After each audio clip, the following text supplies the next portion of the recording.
Good morning, and welcome to the Unitarian Universalist Congregation of Atlanta. My name is Adam Pohl, and I'm so glad you're here for our annual youth service, titled Facing the Strange, How We Change.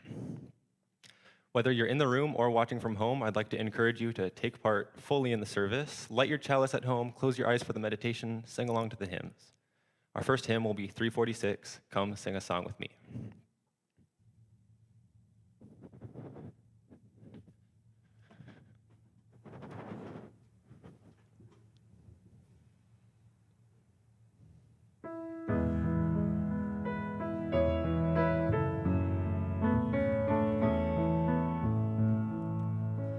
Come sing a song with me. Come sing a song with me. Come sing a song with me, that I might know you're mine. And I'll bring you hope when hope is hard to find. And I'll bring a song of love and a rose in the winter time. Come dream a dream with me. Come dream a dream with me. Come dream a dream with me, that I might know your mind.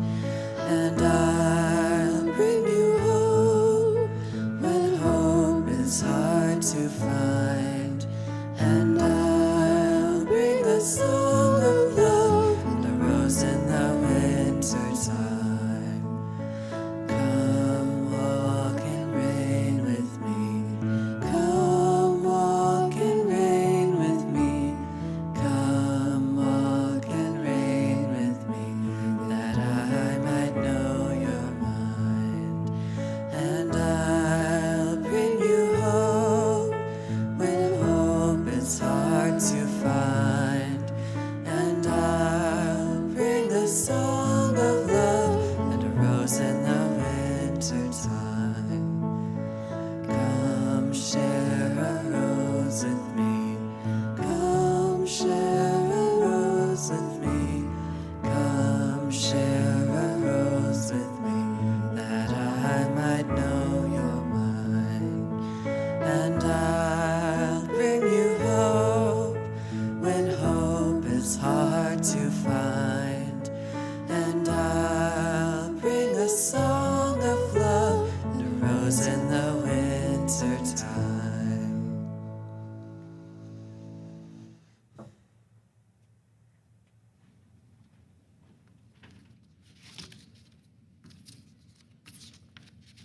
Good morning. Welcome to Sunday morning worship with the Unitarian Universalist Congregation of Atlanta, a beloved community that changes lives. I'm Rain Reinhardt, and I'm delighted to be with you this morning. We want to extend a special welcome to our sibling congregation, Abundant Love, who is joining us today. UUCA is transforming lives through courageous action and soulful connection. Wherever you are from, whomever you love, and whatever path you are on, you are welcome here. You are invited to join us for limited capacity in-person worship starting on March 20th. Register now by visiting the Events tab on your Realm account. Haven't gone on Realm yet? Now is the time. Email Communications Director Shay Stewart to get your account set up. Neighboring Faiths begins next Tuesday, March 8th at 7:30 p.m. Join the Adult Religious Education team for this new series with speakers from Atlanta's Interfaith Speaker Network. For our first session, we will focus on Christianity. Chaplain Reverend Dory Griggs will speak to the core tenets of the Christian faith, common misconceptions, and how the Christian faith inspires service to the world. Connect with your community and some of the youth in service today by joining us in the Zoom Room social hour immediately after service. We'll see you there. In addition to our social hour, join us for a special Project Phoenix Town Hall beginning at 12:30.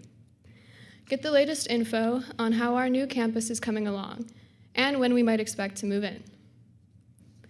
Just a friendly reminder that email from UUCA staff, such as Reverend Taryn, will always come from the address uuca.org. It's pretty easy for people to create fake email addresses at Gmail, Hotmail, and other free services and pretend to be UUCA. This is called a phishing attack, and churches in Atlanta and across the country are being targeted. Don't get phished. That's PH-ish, and you can read more about how to spot them on our Facebook page. It's almost time to spring forward. Don't forget to forward your clocks by 1 hour before going to bed next Saturday. You won't want to miss our service next Sunday, where the choir will be sharing some very special music for the first Sunday morning in over 2 years. Through the live chat, we can express love and care for each other. Please take a moment to say hello to each other, to members of Abundant Love, and to anyone else who may be visiting into this morning's worship.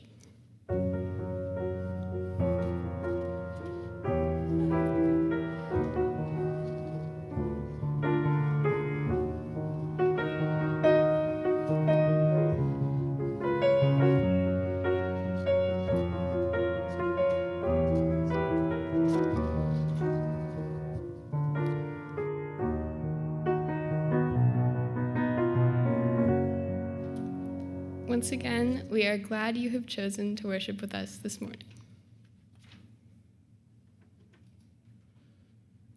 Let's say the chalice lighting words together. May the light of this flame illuminate our tradition of seeking, invite all who yearn for acceptance, and ignite our passion for justice and peace.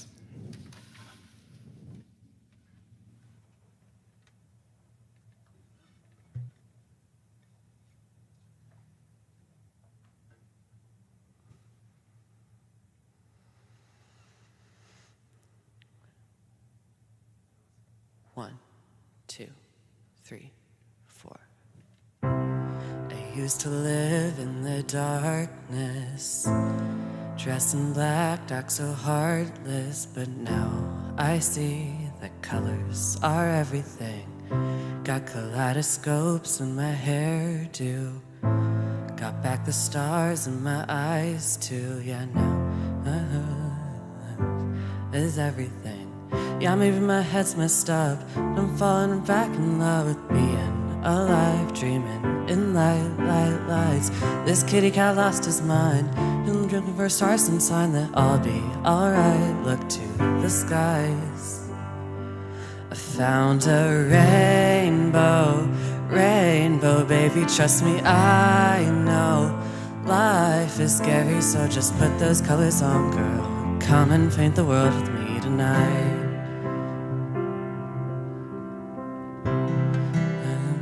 How to daydream, so consumed with the wrong things. But in the dark I realize this life is short, and deep down I'm still a child. Playful eyes wide and wild, I can't lose hope. What's left of my heart's still made of gold, and I know my head's messed up, but aren't we all loved, darling? Your scars make you who you are. Howling strong, you think you can't go on. Hold tight, sweetheart. You'll find a rainbow, baby, trust me, I know life is scary, so just put those colors on, girl. Come and play along with me tonight. You gotta learn to let go, let the past behind you, trust me, I know ghosts will try to find you, so just put those colors on, girl. Come and paint the world with me tonight. I found a rainbow, baby, trust me, I know life is scary, but just put those colors on, girl. You gotta learn to let go, put your past behind you, trust me, I know love will to find you, just let's put those colors on, girl. Come and paint the world with me tonight. Put those colors on, girl. Come and paint the world with me tonight.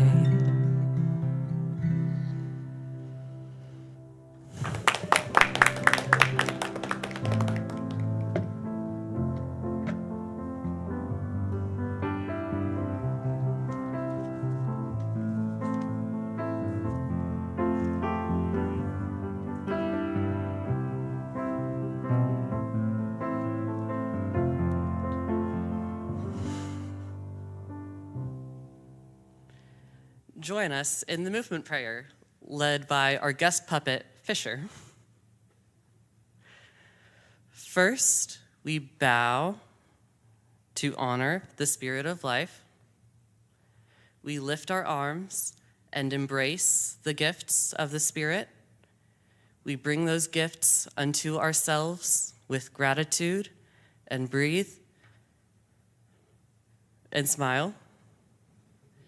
We share these gifts with the world. We remember to be present. Honor,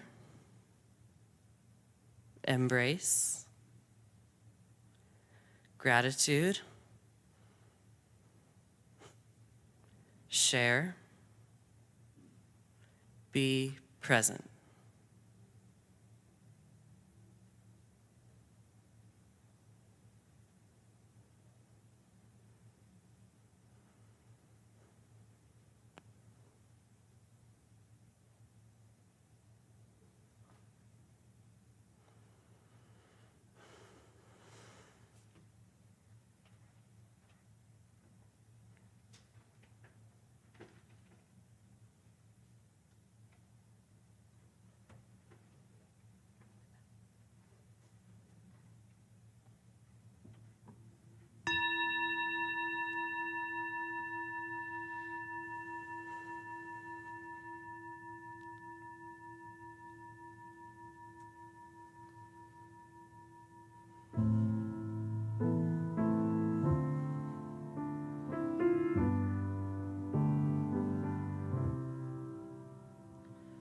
Spirit of life, come unto me.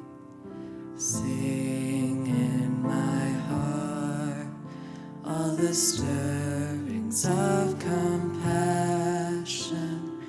Blow in the wind, rise in the sea.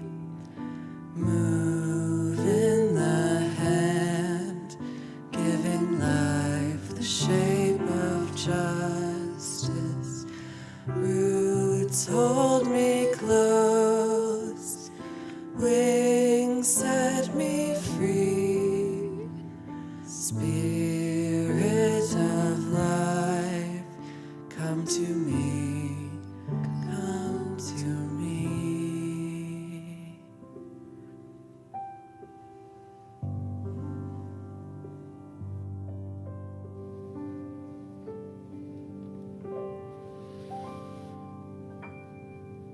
Let us put hands on hearts. Feel the warm connection. Let love in this moment flow. Say to yourself silently, I will love myself. I will love others. And that love will heal the world. At this time, we hear the joys and sorrows of this congregation. Ruth Gogol, a longtime member of our congregation, was admitted to Emory Hospital yesterday due to heart failure. Please keep Ruth in your thoughts. You are invited to say the names of people you are holding in your heart this morning. Speak their names into this holy space now.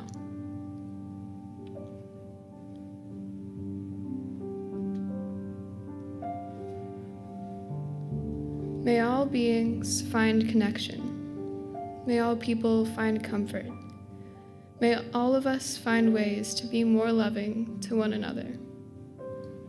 As humans have gathered for millennia, so we gather on this day, to gently surrender to something beyond ourselves, to humbly acknowledge our mistakes, to ask forgiveness, to seek hope and renewal, to honor the earth that supports and sustains life, to remember that all beings are inextricably and mysteriously connected.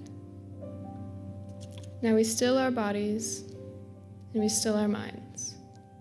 We take in a big breath and then we exhale.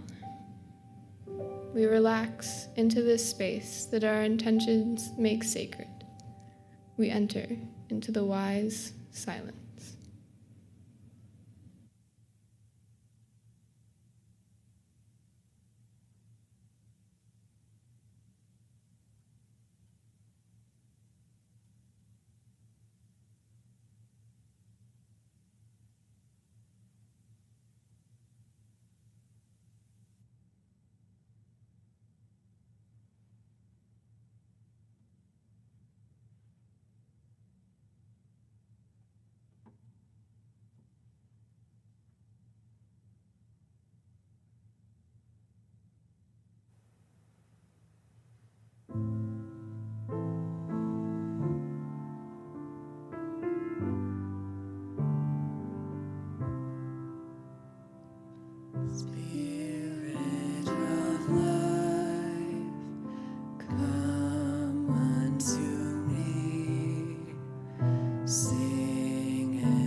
The Monster at the End of This Book, read by Andy Welch, starring lovable, furry old Grover.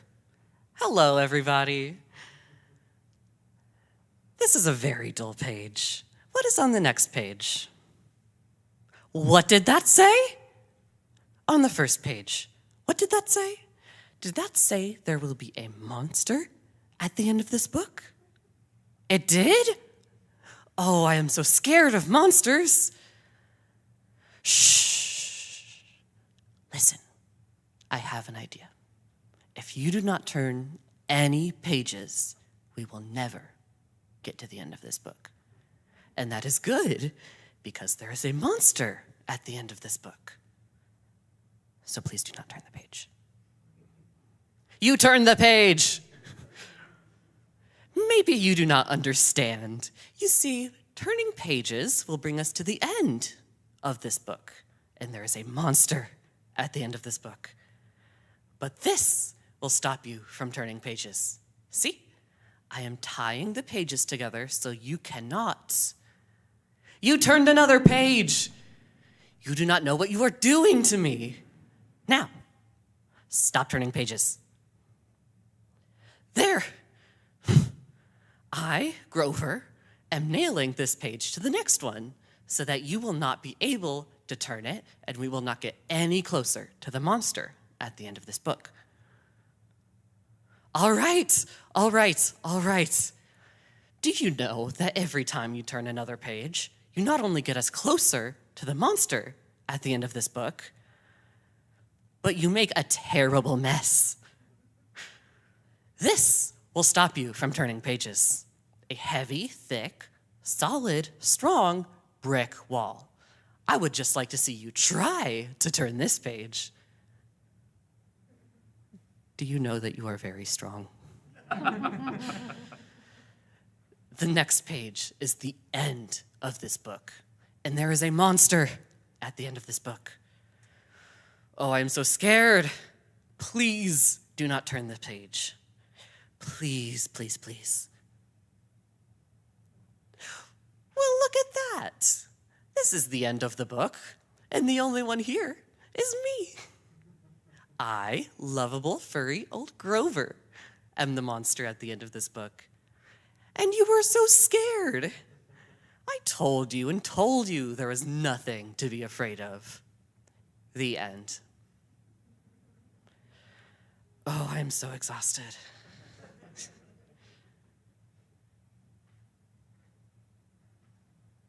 When I was a kid, although I use was loosely, I would try to make the magical do the mundane.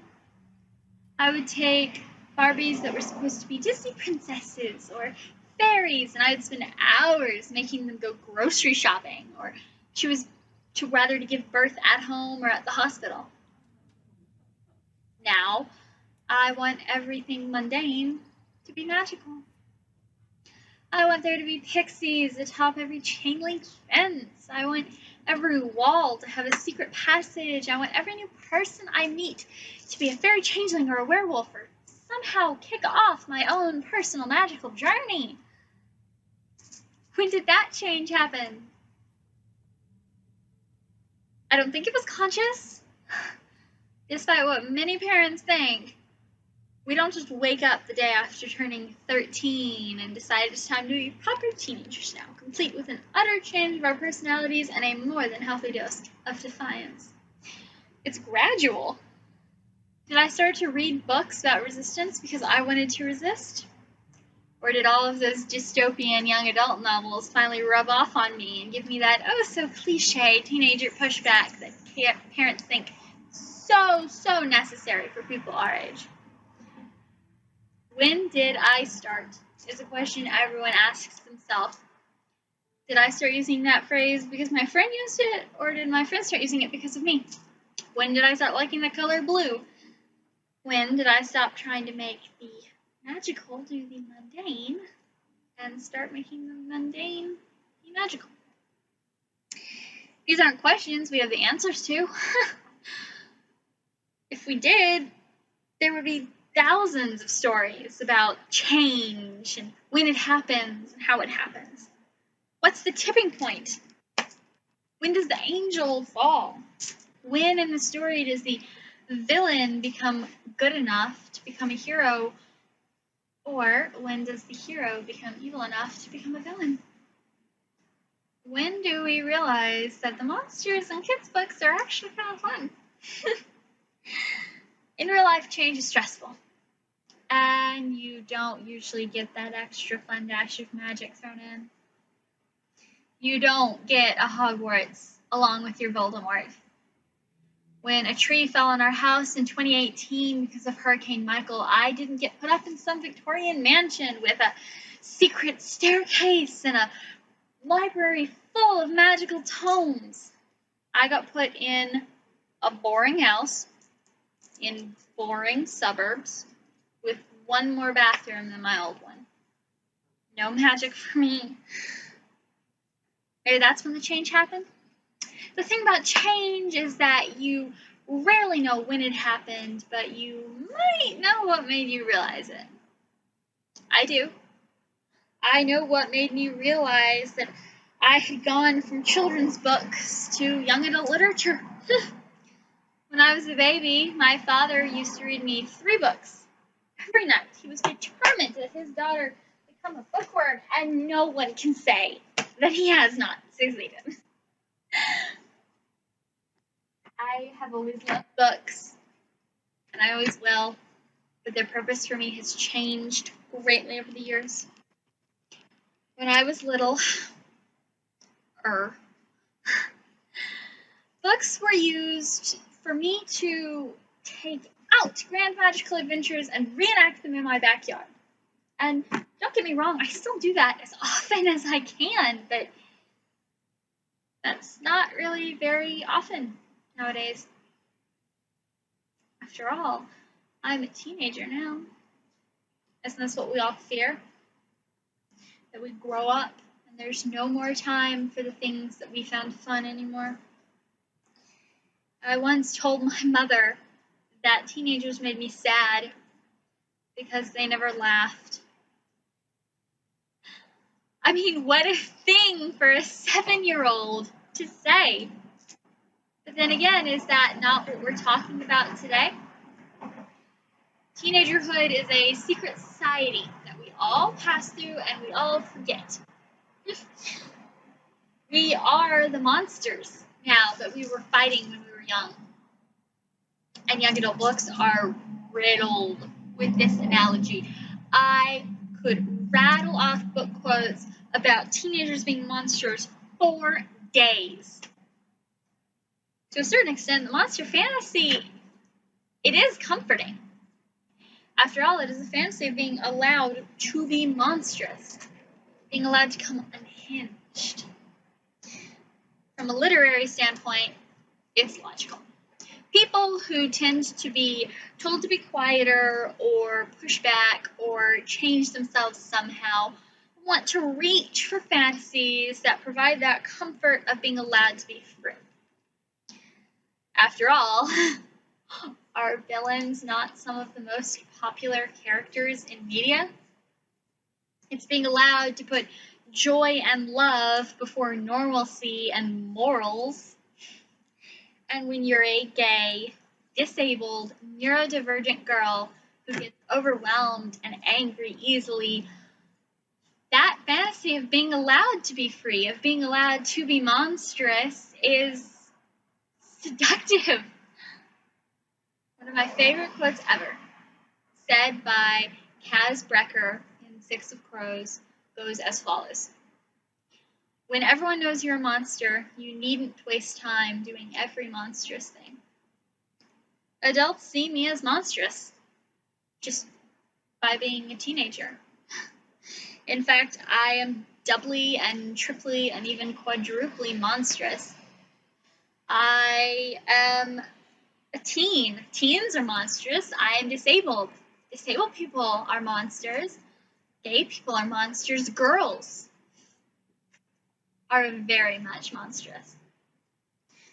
I am seen as a brat, as whiny, as immature, as incapable.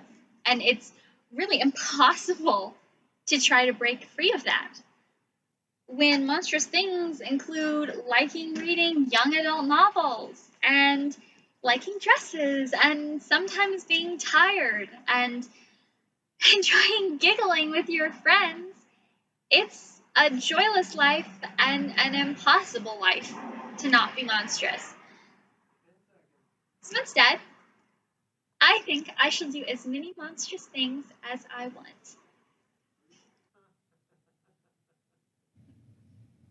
Good morning, everyone. My name is Catherine Moore. In August of last year, I was brought on to the UUCA team as Youth Ministries Coordinator.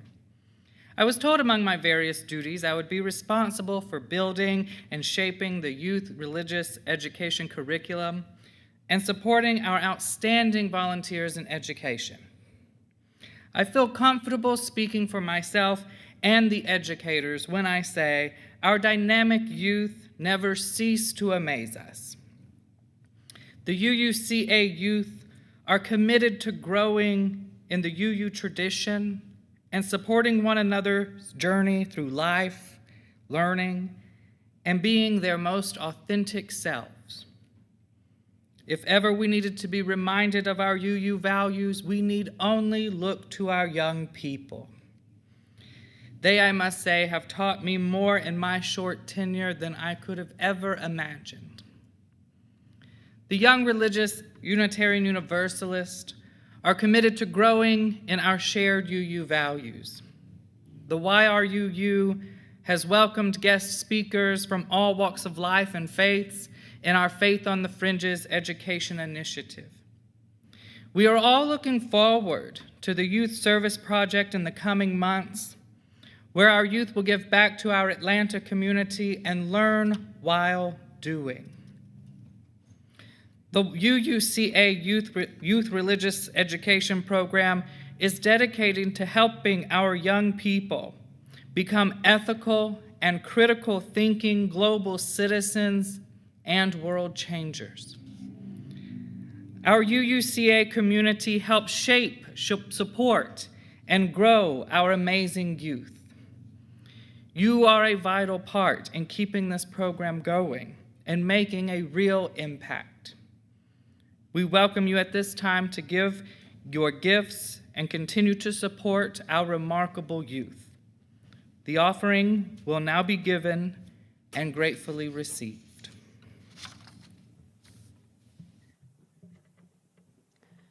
Dos Oruguitas is the story of two caterpillars who love each other and go through all these changes in their lives, relying on one another. But then they become butterflies, and they realize the world is a lot bigger than they thought. But they embrace that change is a part of life, and they learn to move on without each other, but still valuing the friend that they held on to for so long.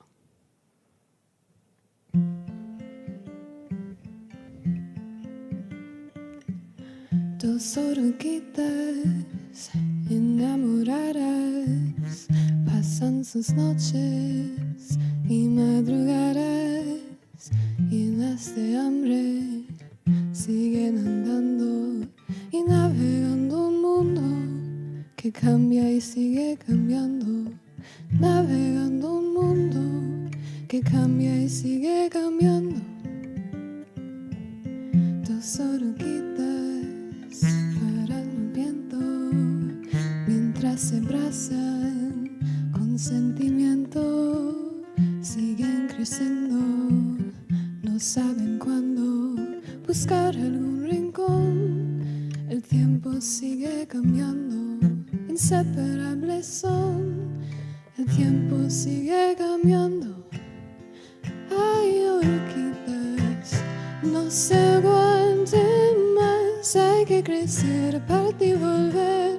Hacia adelante seguirás. Vienen milagros, vienen crisalinas. Hay que partir y construir su propio futuro.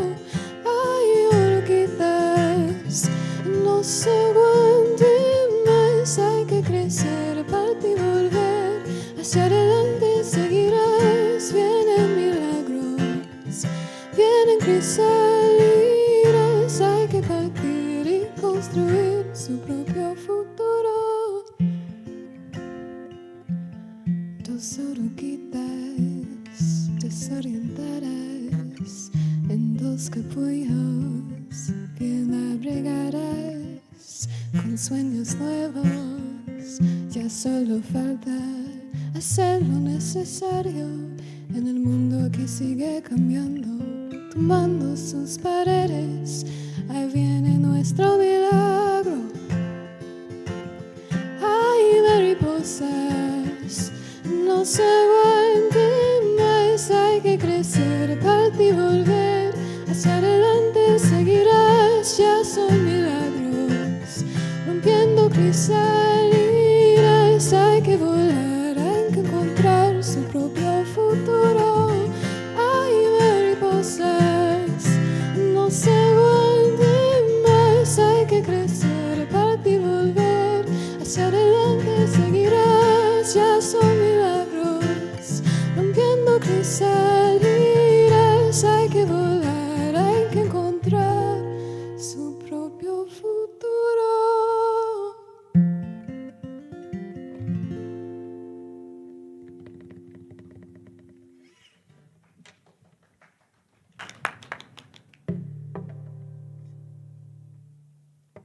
Now please join me in the dedication of the offering.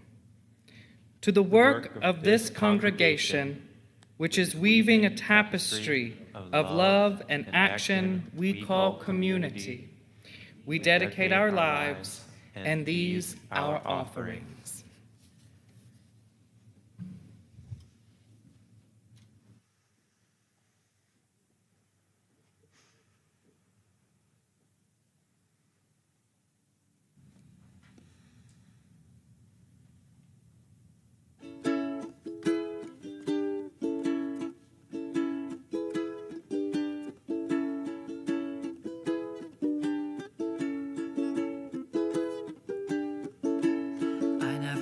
To be better than my friends, I just wanted to prove wrong the people in my head. The ones who told me I would be better off dead. The ones who told me that I would never win. When I delivered newspapers, they said I was too slow. When I was a barista, they said I made lousy foam. When I worked in retail, they said I was a slob. Much too dumb for school and much too lazy for a job. So I rode my bike like lightning. And I made cappuccinos that would make the angels sing. Took 2 showers a day and I dressed up like a princess. Shook my fist in my own face and I showed who's the best.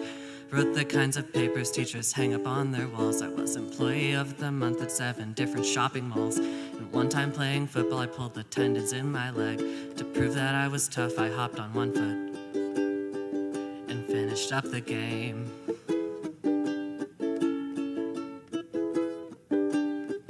I thought if I succeeded, I'd be happy and they'd go away. But first thing in the morning, I'd still wake up and I'd hear them say, "You're fat, ugly, and stupid, you should really be ashamed. No one will ever like you, you're not good at anything." And sometimes I'd rise to the challenge. And other times I'd feel so bad that I could not get out of bed. And on the days I stayed in bed, I sang and sang and sang about how crappy I felt, not realizing how many other people would relate.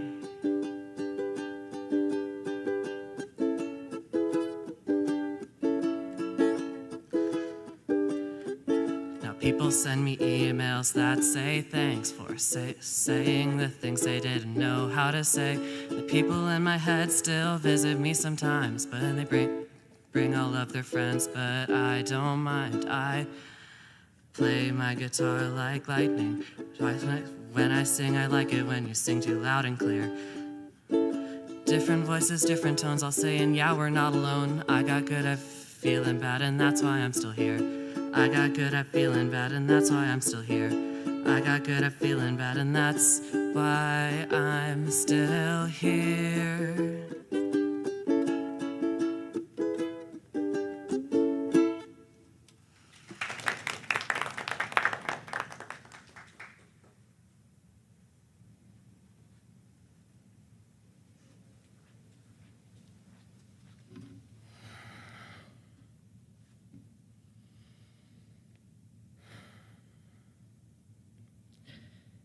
People tell you not to let go of your childhood.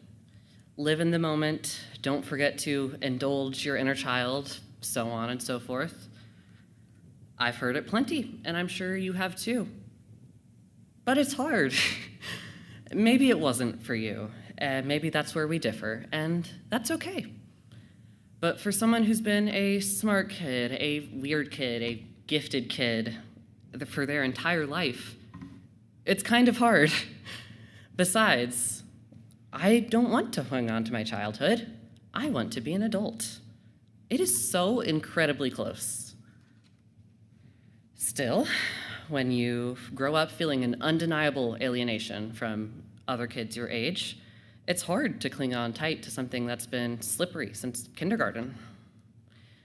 My experience of neurodivergence is very much one of failing to fit in perfectly with my fears, and then failing to realize I have failed to fit in with my peers.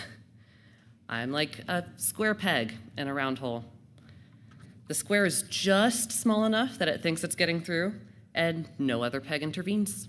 Every other peg either thinks the square is doing just fine, or that it's kind of endearing to see the little peg shimmy through the hole it doesn't fit through. I found myself in a lot of square peg situations growing up. When I was in elementary school, I was an incredibly successful kid. Successful is a weird word to apply to someone who is at most 9 years old, but you tell that to the 9-year-old with a college reading level and a vague distaste for anyone who wasn't an adult.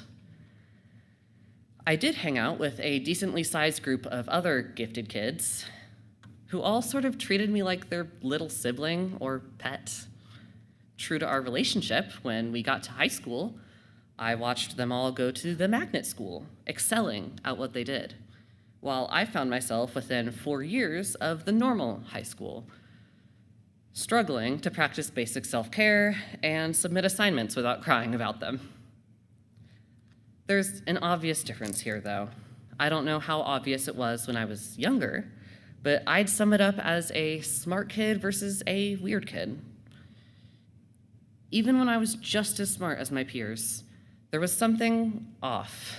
Jane Doe from middle school didn't treat me like a friend. She treated me like an annoying little brother she was somehow obligated to offer friendship to. There's a glaring discrepancy between my old friends, modern-day child prodigies, and me, neurodivergent in a way that's just acceptable enough to leave alone. I have changed since then, at least. I'm a different person than I was. Granted, I'm also a different person than I was last week. Everything changes all the time. If you had told 11-year-old me that this is who I am, where I'm going, what I look like, they'd be stunned. This is not who I thought I'd be. Up until maybe 7th grade, that idea was literally a stock photo, straight out of a woman in STEM Google search. I am not a woman. I am not in STEM. I don't know either. After that passed, it was a far more abstract and yet incredibly specific idea of a children's librarian. Equally idealistic and equally unlikely. Those are all adults, though. I could never think of who I'd be at my age now, a 16-year-old high school senior preparing for college. I knew what would happen, obviously, but it's a transitional state I never bothered to imagine. Even now, I cannot wait to be an adult. I may have grown up too fast, but now I'm left waiting for milestones to come to pass. I complained to my mom a few weeks ago that I couldn't find any positions for the job I wanted that required a high school diploma, but would accept a minor. That's a silly problem to have, but it's one I seem to have landed myself in with 16 years of insatiable overachievement. That's not even to mention the terror with which I regard college planning. It's most of my life at the moment, and it is not getting easier. One key thing that I think shows how I've ping-ponged between stages of development is my interests throughout my life. When I was 6 years old, I am serious, you can ask my mom, I finished the last Harry Potter book. That's not quite adult fiction, but it certainly indicated a level of maturity that was a little bit unaligned with my lacking social skills at the time. Now, though, I could give a TED Talk on the cultural importance of Sesame Street. I can describe to you in heavy detail my opinions on Bert and Ernie and their relationship and their writing. My wardrobe is approximately 20% Muppets merchandise, if not more. I guess this is sort of a restoration project. My childhood, far too quickly filled with Lexile scores, grades, and enough books read in the dark that I'm genuinely surprised I did not receive vision problems, being carefully repainted by the sort of weird teenager that a weird kid grows into. I'm piling my bed with stuffed animals. I'm eating candy until my tongue feels raw. I'm watching straight-to-video movies of Bert and Ernie reenacting The Gift of the Magi. It's not the same as it was when I was younger, but I think I deserve it. The high hopes I had in middle school are dashed, replaced with slightly more reasonable goals for the person I've found myself as 5 years later. I've changed, grown. I've clutched onto my childhood for dear life and reached for adulthood with utter desperation. And I think I'm doing pretty well for myself.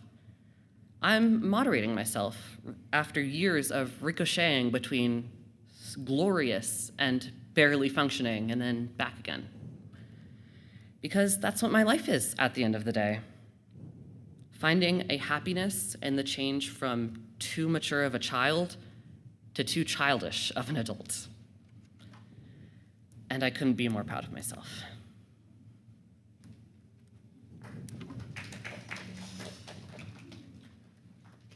Our last hymn is Blue Boat Home, and first we'll play Mr. Blue Sky.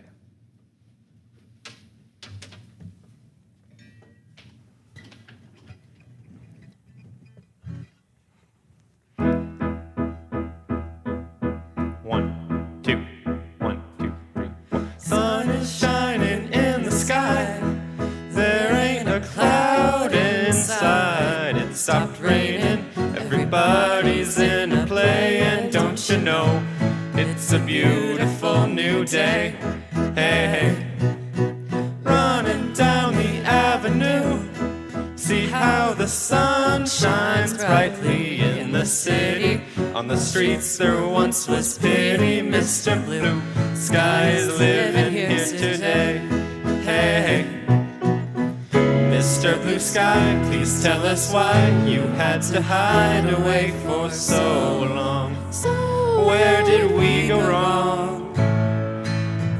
Mr. Blue Sky, please tell us why you had to hide away for so long. Where did we go wrong?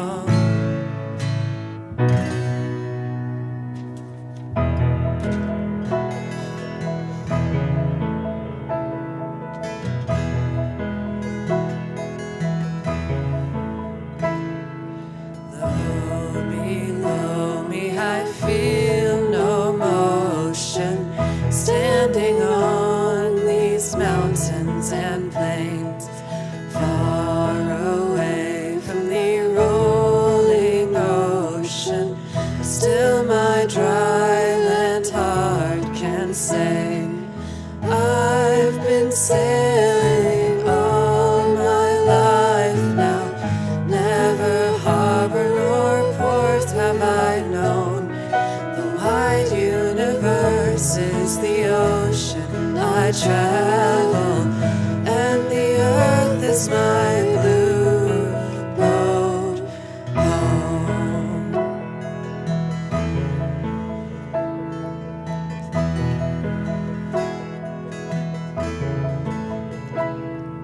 Sun, my sail, and moon, my rudder, as I ply the starry sea, leaning over the edge in wonder, casting questions into the drifting here with my ship's companions, all we kindred pilgrim souls, making our way by the lights of the heavens in our beautiful blue boat.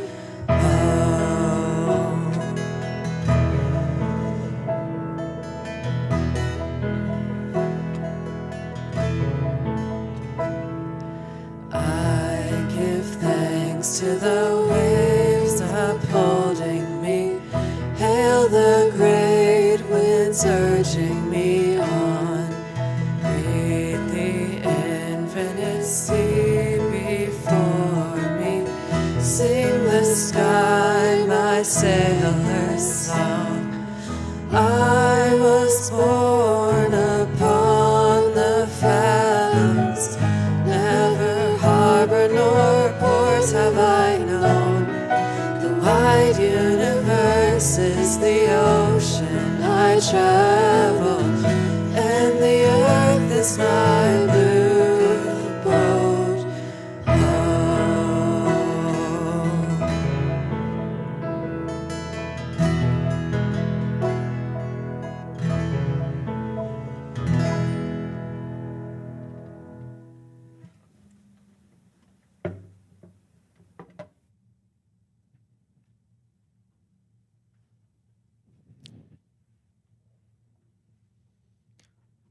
In January, we introduced the practice of creating altars by adding an item to our home altars each month.